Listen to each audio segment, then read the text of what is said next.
A paz do Senhor a todos, boa noite na paz. É uma alegria imensa estar aqui com vocês, poder participar desse momento tão especial que é da mesa do Senhor, dia de celebrar a ressurreição, o sacrifício, as bênçãos que recebemos pela obra consumada de Jesus Cristo.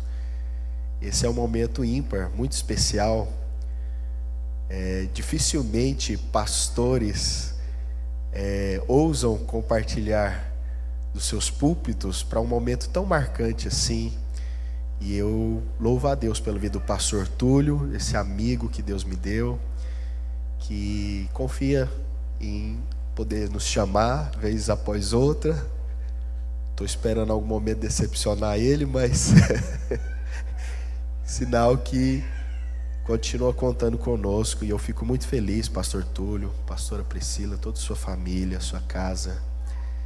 Somos felizes pela sua família e louvamos também muitos amigos aqui nessa noite, né? Pastor Lesiel, pastor Davi, pastor Alisson, Lorena.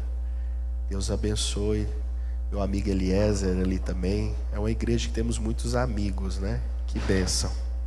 Quero convidar você então para abrir junto comigo na Bíblia, no Evangelho de João, capítulo 1. Você puder abrir ou acessar a sua Bíblia, no Evangelho de João, no capítulo 1, e no versículo de número 45. Eu gostaria de ler esse texto com você.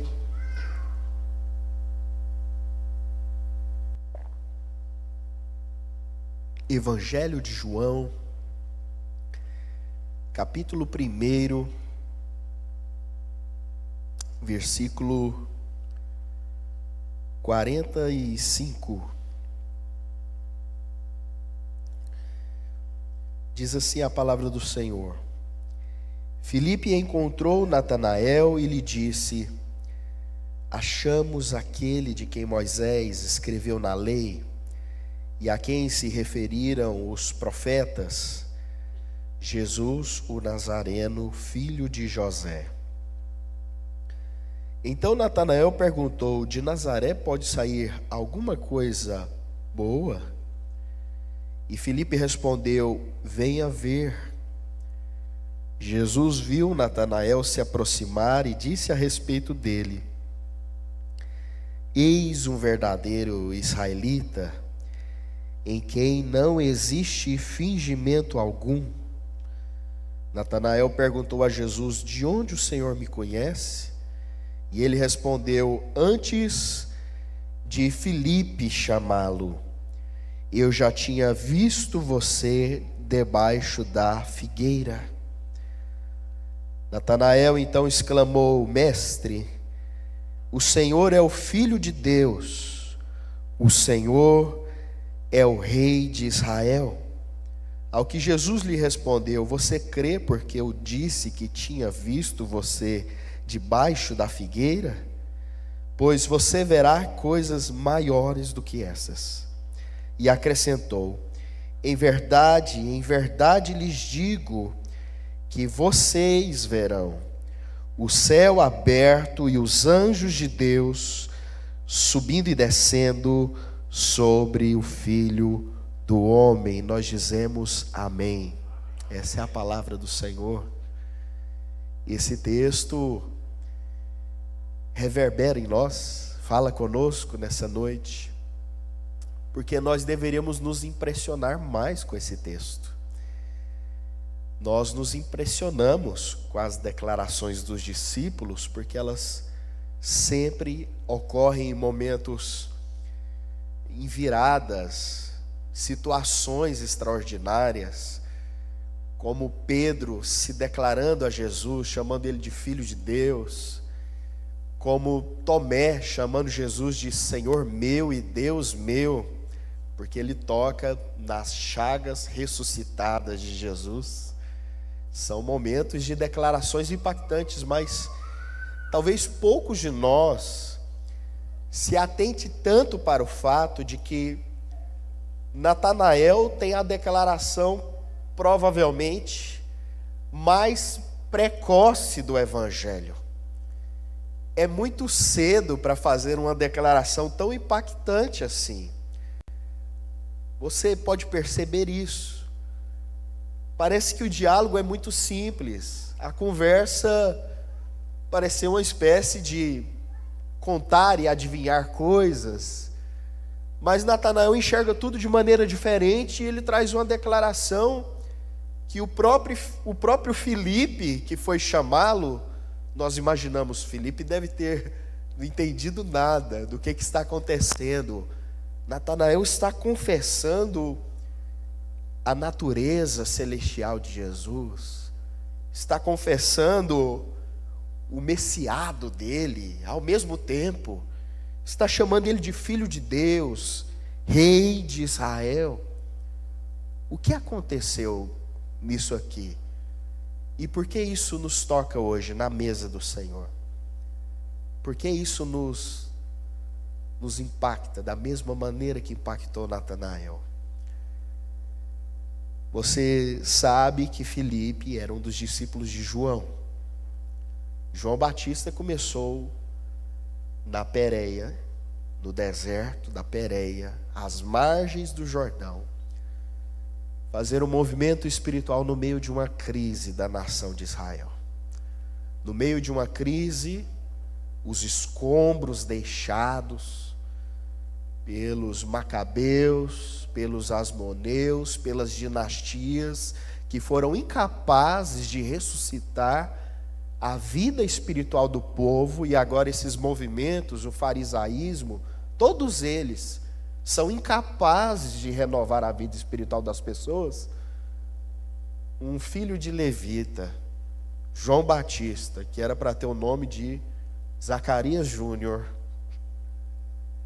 quando ele vai nascer, as pessoas esperam que seria algum nome assim, e o pai diz, o nome dele é João. Zacarias é aquele que espera, e João é o presente, a dádiva que chega de Deus. Amém. Esse é o nome dele. Ele começa a banhar as pessoas no deserto, batizá-las. E ele diz para Filipe, conta que Jesus é o Messias. Conta para André e Filipe.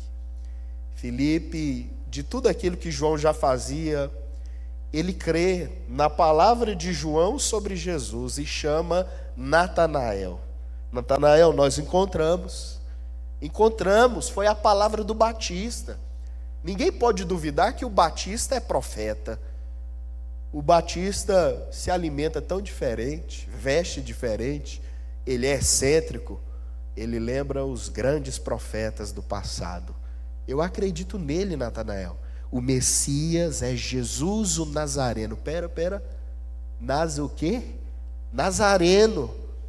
Olha, Filipe, eu sei que o João que come gafanhoto falou isso, mas de Nazaré, como pode vir uma coisa boa de Nazaré? Olha que espécie de impressão que Natanael está tendo de um convite, né? Nós sempre convidamos as pessoas para se encontrar com Jesus. E o que elas falam sobre Jesus? Elas perguntam, será que pode vir alguma coisa boa? Pode vir alguma coisa boa desse homem que gerou o cristianismo? Você convida os seus colegas e eles dizem, pode vir alguma coisa boa disso? Eu vejo tantos cristãos nominais por aí. Pode vir alguma coisa boa de eu me encontrar com Jesus? Ou ir na sua igreja? Ouvir falar de Jesus? As pessoas sempre querem ter uma primeira impressão umas sobre as outras. Quando eu estudava pregação no seminário, o professor sempre enfatizava, olha, não adianta. As pessoas decidem te ouvir nos 5 primeiros minutos. Está quase vencendo. Se você jogar um anzol invisível e elas se interessarem, elas talvez poderão te dar mais uns 10, 20 minutos. E aí você vai continuando. A primeira impressão que fica. Aí eu, então, certo que é assim que começa a pregação. Nós somos de primeira impressão, nós queremos julgar, pensar, pesar as coisas. Pode vir alguma coisa boa disso, de Nazaré? O Messias é nazareno? A grande questão é que até os judeus ficavam em dúvida sobre de onde o Messias ia vir. No capítulo 7 de João, Jesus está pregando no templo. E ele prega tão bem, eu acho que ele superou os 5 minutos muito facilmente. E aí alguém pensa assim, mas ele é nazareno, como que o Messias pode vir de Nazaré? O outro, não, mas quando o Messias vier, ninguém vai saber de onde ele é. Porque Miqueias falou para a gente que ele ia vir de Belém. E aí Oséias disse que Deus ia chamar do Egito seu filho. E aí veio Isaías e disse que o Messias seria Nazir. No capítulo 11, Isaías diz, ele será Nazir, que parece Nazirê, que é renovo justo, o renovo de Deus. Será que alguém pode vir de 3 lugares assim? Eu duvido. Eu acho que ninguém sabe de onde o Messias vai vir. E você sabe. Ele veio de Belém, do Egito e de Nazaré. Louvado seja Jesus Cristo. É incrível isso. Seria melhor do que ganhar na loteria. A chance de tanta coisa assim se cumprir na vida de uma pessoa é o Messias, é Jesus. Pode vir alguma coisa boa de Nazaré.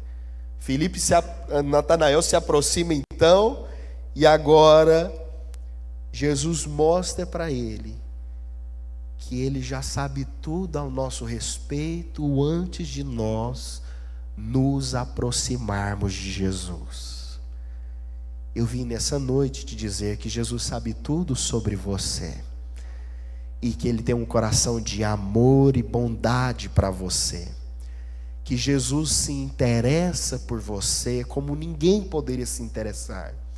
Você veio aqui nessa noite com muitos sentimentos, com as suas demandas, talvez com as suas preocupações, mas Jesus já tinha visto você antes de você se aproximar daqui essa noite.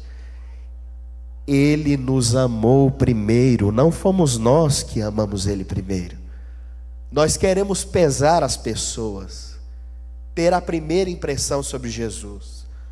Natanael, você veio ter uma primeira impressão sobre mim, você se aliou ao seu amigo Filipe para saber o que você pensa sobre mim, pois eu vou dizer o que eu penso sobre você. Eu acho que você é sincero, eu acho que você é verdadeiro, porque eu precedi você, eu vi você debaixo da figueira. Deus precede o homem, Deus se antecipa, Deus já nos viu. É interessante, alguns místicos cristãos diziam que tem muitas coisas que a gente não consegue ver, como o nosso rosto. Eu não consigo ver o meu rosto. Pastor, mas pelo espelho. Sim, Paulo falou, vemos por um espelho. C.S. Lewis escreveu um livro dizendo, naquele dia nós vamos ter rostos, e eu vou ver o meu rosto aquele dia, porque Deus já viu o meu rosto, amém? Deus já te conhece mais do que você pode se ver. Deus já sabe de você mais do que você é capaz de enxergar, e Deus já aceitou você. A grande mensagem do Evangelho não é que nós aceitamos Jesus, mas é que Ele viu o nosso rosto pecador e Ele nos aceitou, Ele nos recebeu, Ele nos acolhe. Essa é a notícia do Evangelho. Naquele dia, não vou ver mais como que por um espelho, eu vou ver rosto a rosto, face a face, glória a Deus. Paulo diz: eu vou conhecer como Deus me conhece, e eu vou saber que eu sempre fui conhecido de Deus. O Deus universal, o Deus que criou todo o cosmos, todas as estrelas, Ele não pode ser medíocre para que você seja capaz de julgar Ele. Pode vir alguma coisa boa? Será que Deus tem alguma resposta para mim? Será que Jesus resolve? A gente não consegue julgar Jesus porque Ele está sempre um passo à nossa frente. Até hoje, há um tempo atrás, saiu uma notícia. Um jurista sul-africano decidiu que vai recorrer ao tribunal de Jesus, porque foi injusto Jesus ser condenado. Então vão recorrer sobre o tribunal de Jesus. Foi ilegítimo. É claro que foi legítimo. Ninguém conseguiu julgar Jesus. Os fariseus entregaram ele para Pilatos. Pilatos entregou para Herodes. Herodes devolveu para Pilatos. Pilatos entregou para Barrabás. Barrabás devolveu Jesus. Pilatos entregou para os soldados romanos. Eles devolveram Jesus. Pilatos entregou Jesus para a cruz. E Jesus entregou o Espírito para o Pai. O que aconteceu? Termina o relato do Evangelho e você pensa: como eles não puderam julgar Jesus? Como que o temporal, o que é passageiro, vai julgar o que é transcendente, atemporal, eterno? Pilatos era incapaz de poder julgar a Jesus Cristo, como Natanael, como eu e você, porque Ele vem antes de nós, Ele nos precede.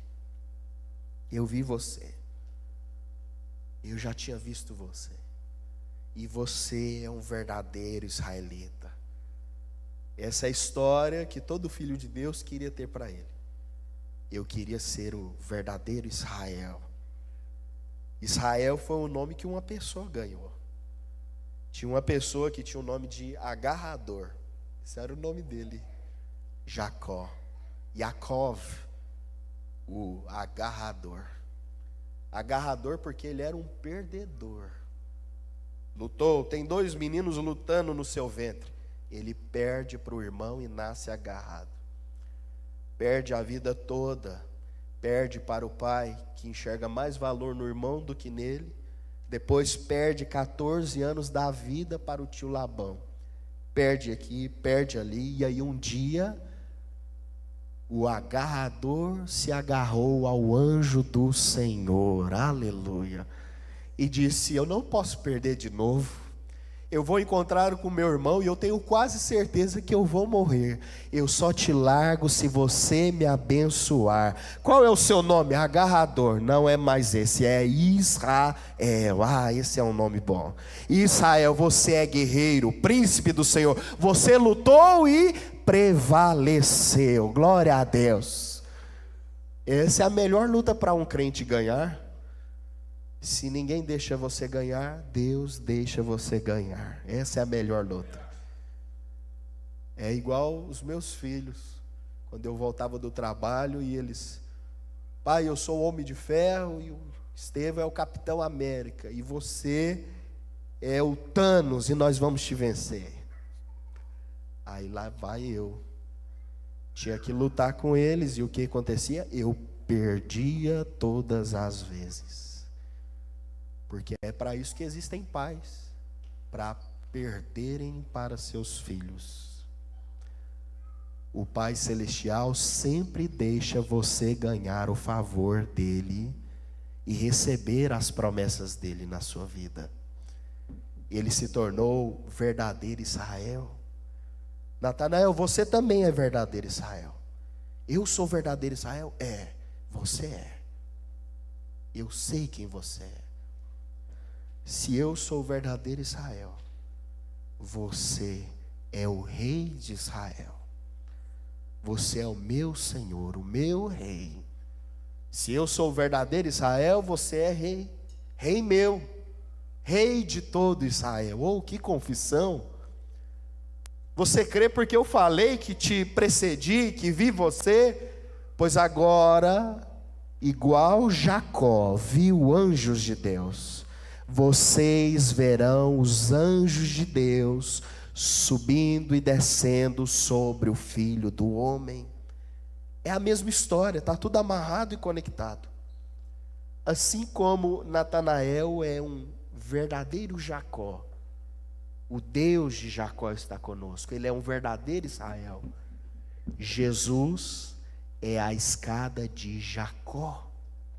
Jesus é essa escada. Ele está nos lembrando de toda essa história. A história de Jacó no exílio. Antes de Jacó se tornar o verdadeiro Israel, o que aconteceu? O que aconteceu é que ele fugia do seu irmão no exílio e sozinho ele descobriu que um crente nunca está sozinho. Ele puxou uma pedra como travesseiro, se deitou sobre ela, dormiu e ele viu uma escada que vinha do céu até a terra. Pense nisso por um momento. A escada vem do céu à terra. Olha esse movimento.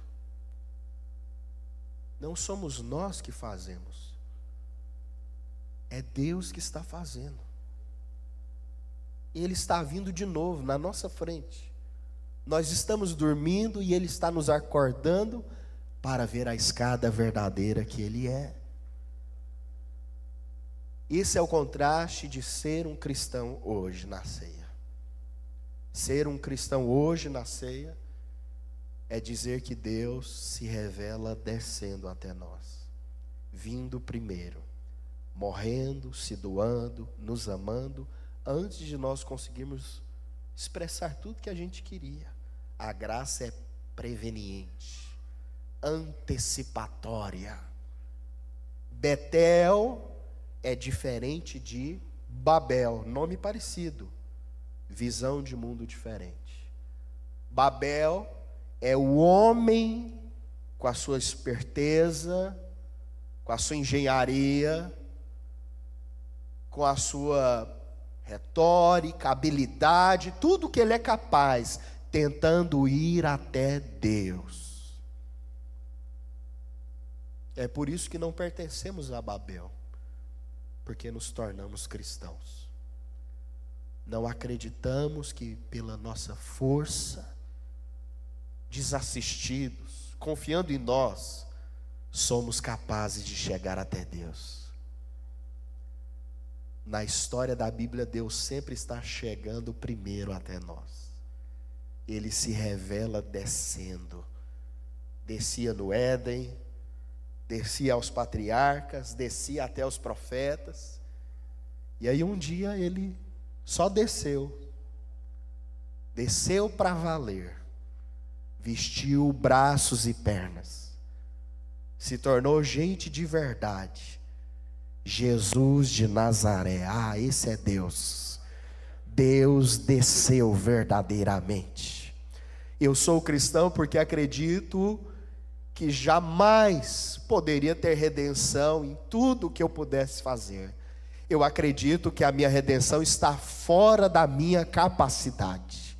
Eu acredito que a minha redenção não está nem no fato que eu tento ser humilde, nem na minha tentativa de me humilhar e de me arrepender. A minha salvação não está nem na minha força de arrependimento. A minha salvação está na cruz de Jesus Cristo. A minha salvação está no ato de Jesus Cristo. Jesus Cristo fez algo. Ele morreu por mim e por você. E é por isso que nós somos salvos. E estamos aqui nessa noite para lembrar que o que Ele fez, Ele desceu até nós.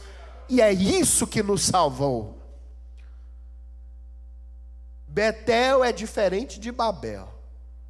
Jacó estava dormindo, vulnerável, frágil.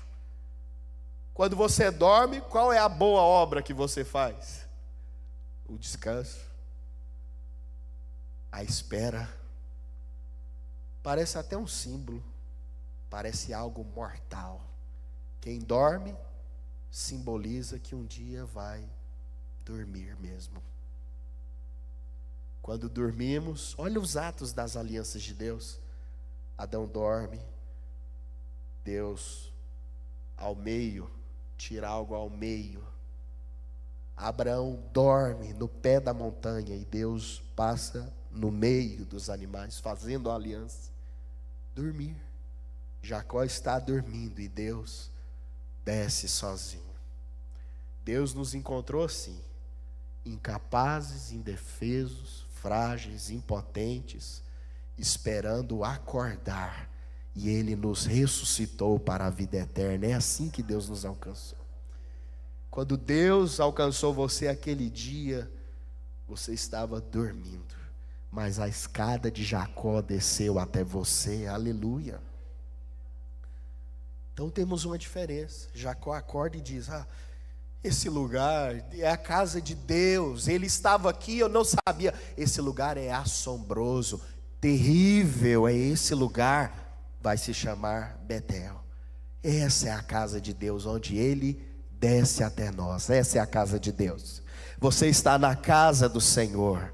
Você está no lugar onde os anjos de Deus sobem e descem. Esse lugar é maravilhoso, assombroso e terrível, porque Deus sempre desce primeiro até nós. Há todas as áreas da nossa vida que precisam da ressurreição do Filho de Deus. Jesus está contando então isso, amarrando tudo, traçando a história. Você é o verdadeiro Israel, o Jacó viu uma escada, mas vocês vão ver quem é a escada verdadeira. Vocês vão ver quem é o Betel maior. Porque é sempre assim que é a história de Jesus. Ele pega todos os nossos heróis da Escritura e diz que é sobre ele. Pega todos os símbolos bonitos, caminhos que Deus abriu, portas que Deus fez e escada que Deus desceu, e diz: sou eu. Sabe o maná? Foi eu que alimentei seus pais no deserto. Senhor. Sabe a água da rocha? Eu dei a água, porque eu era a rocha para vocês beberem. Senhor. Sabem, o Senhor é o meu pastor, nada me faltará. Eu sou o pastor das ovelhas de Jesus. Ele vai tomando os papéis, tomando os lugares. Ele pergunta para a mulher do poço: eu tenho uma água melhor do que essa para te dar. Você quer? Por acaso o Senhor é maior que Jacó? Sim. Eu sou Jacó maior. Ele está ensinando no templo e eles perguntam: você é maior que Salomão? Ele: sim. Aqui está quem é maior que Salomão, o Salomão maior. Ele é esquecido no templo, criança. E ele é o Samuel maior, que escuta a voz do Pai e ensina aos mestres da lei. Ele é o Samuel maior. Ele é o Adão maior. O Adão, o segundo Adão. O primeiro perdeu dentro do jardim no paraíso. O segundo venceu na fome extrema, no jejum, sendo atacado pelos dardos do diabo. Ele venceu no deserto. Esse é o Adão maior. Ele é o Abel maior, porque Hebreus diz: o sangue dele fala mais alto que o sangue de Abel. Então ele é o Abel maior. Ele é o Isaac maior. Aquela história de alguém que sobe um monte, carregando madeiro nas costas para morrer em cima dele, sabe? Aquele moço Isaac perguntava: pai, onde está o cordeiro? Deus vai providenciar um cordeiro para ele. Ele não podia ver, porque o cordeiro de Deus subia do outro lado. Nós também não conseguimos ver de que maneira Deus ia nos salvar, mas Deus proveu para si um cordeiro que tira todo o pecado do mundo, Jesus Cristo. Nós nem podíamos acreditar, aquela cruz era nossa, nós éramos o Isaac para morrer, mas o cordeiro subiu e morreu no nosso lugar, Jesus Cristo. Ele é tudo. O altar, a arca da aliança, o templo. Destruam esse templo, eu reconstruo em 3 dias. Ele é tudo. Aqui está quem é maior do que Jonas. Só podia ser. E ele é a escada de Jacó. Os anjos fazem o que fazem por causa de Jesus. Os anjos servem Jesus Cristo. E eles sobem e descem a esse mundo por meio de Jesus Cristo. Quando Jesus ia nascer, os anjos contaram tudo. Quando ele nasceu, eles cantaram. Quando iam matar ele, criança, porque ele é o Moisés maior, e um novo faraó queria matar ele tinha que ser escondido em um lugar. Onde Moisés foi escondido? Dentro do Egito. Então é lá que ele vai ser escondido.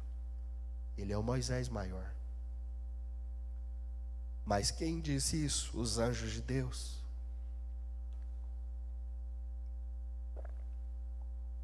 Nos evangelhos, os anjos de Deus sempre estão trabalhando.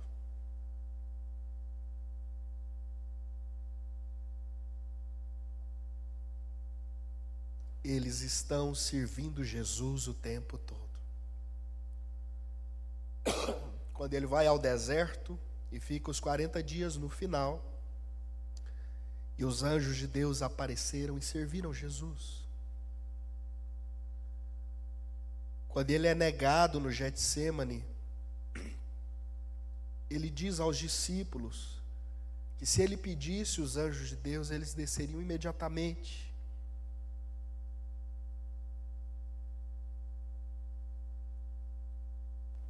Ele diz a Pilatos que se o reino dele fosse desse mundo, os servos dele defenderiam ele.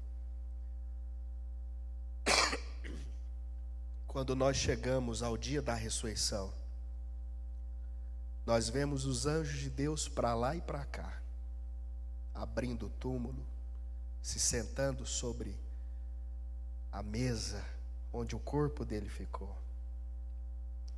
anunciando e contando que ele está vivo, não está entre os mortos. O sonho desses mestres falsos, dessas religiões de Babel, é que os anjos ajam em favor delas. O sonho desses mestres e falsos mestres é que os anjos trabalhem para eles. E os anjos não fazem nada para eles. Os anjos trabalham para Jesus Cristo. Os anjos servem Jesus Cristo. No primeiro capítulo de Hebreus ele diz: e Deus, quando introduziu o seu Filho no mundo, disse que todos os anjos de Deus o adorem. Os anjos de Deus estão aqui nessa noite por causa de Jesus. Nós nem podemos ver eles na maioria das vezes, mas Atos dos Apóstolos dizem que eles desciam várias vezes. Eles desceram para ajudar Pedro, para ajudar Paulo, para ajudar Filipe. Eles disseram: Filipe, faça isso.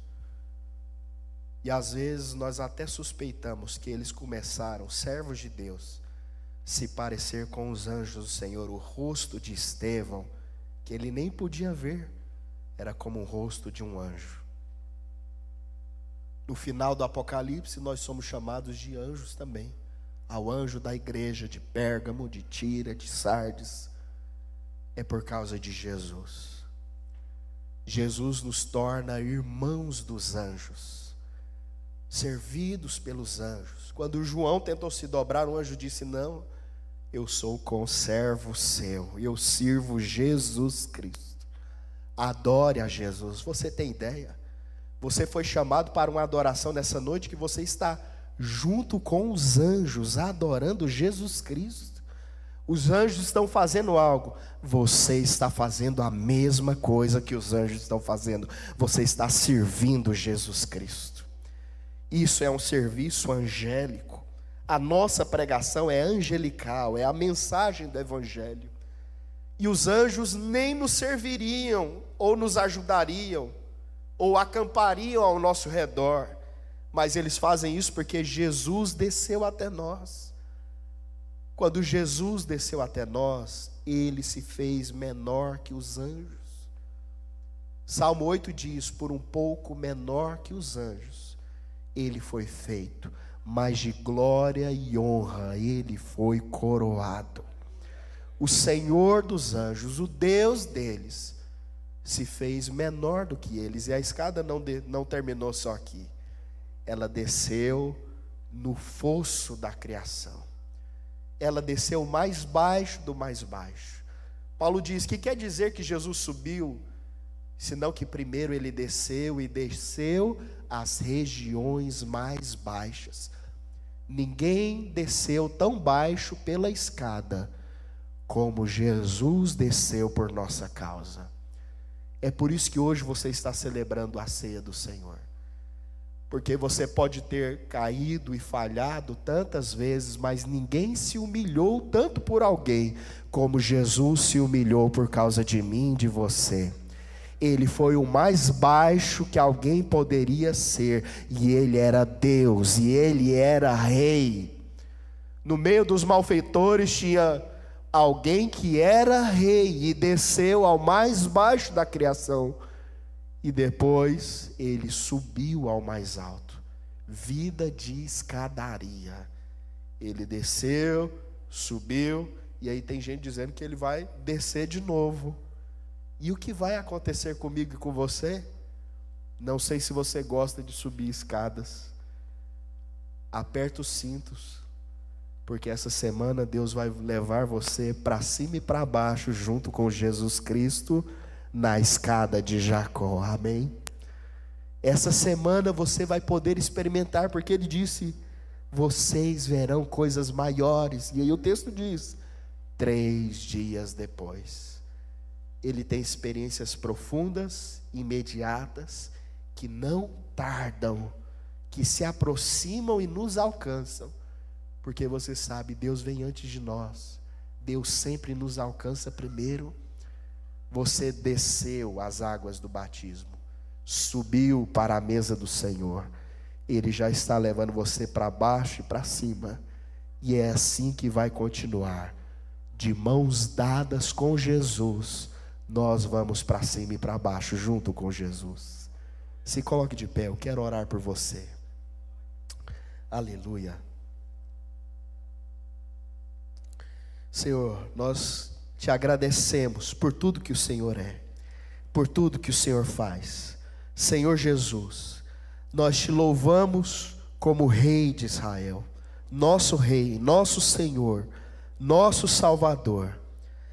Senhor Jesus, confessamos a Ti que precisamos do Seu perdão em nossas vidas, que acreditamos na Sua promessa de salvação e que louvamos o Senhor, porque é através do Senhor que os milagres, os anjos, o poder de Deus é manifestado na vida do Seu povo e da Sua igreja.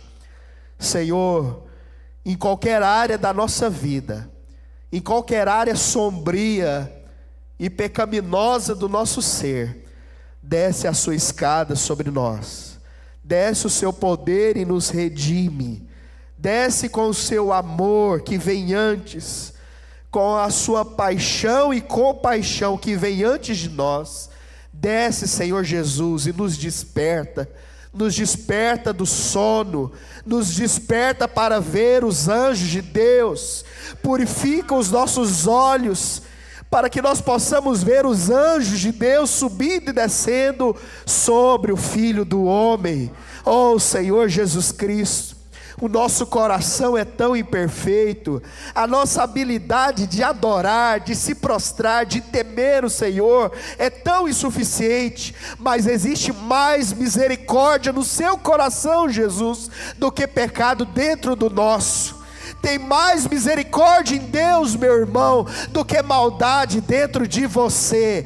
Creia em Jesus, se agarre às pontas dessa mesa essa noite, se agarre ao pão e ao cálice dessa noite. Ele desceu e te aceitou, porque tem mais misericórdia dentro de Deus do que pecado dentro de você. Confesse Jesus, louve Jesus e adore Jesus junto com os anjos de Deus. Amém, amém, aleluia.